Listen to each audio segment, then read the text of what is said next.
কাউকে দেখে বলবেন না, কিরে এত শুকিয়ে গেছস কেন, এত মোটা হয়ে গেছস কেন, তোর চেহারা তো পুরা মরা মানুষের চেহারা চলে আসছে, ডাক্তার দেখা, এমন হয় এমন।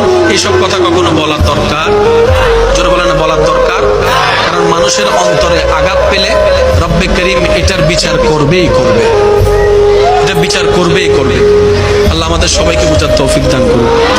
আমরা জানি যে একটু স্ট্যান্ডার্ড হয়ে যায় সে আর গরিব বন্ধুর সাথে বন্ধুত্ব রাখতে চায় না, যে একটু মোটামুটি ওই প্রাডো মার্সিডিজ গাড়িতে চড়তে পারে সে আর টেম্পুতে চড়তে পারে না, লজ্জাবোধ করে। এটা সমাজের নিয়ম।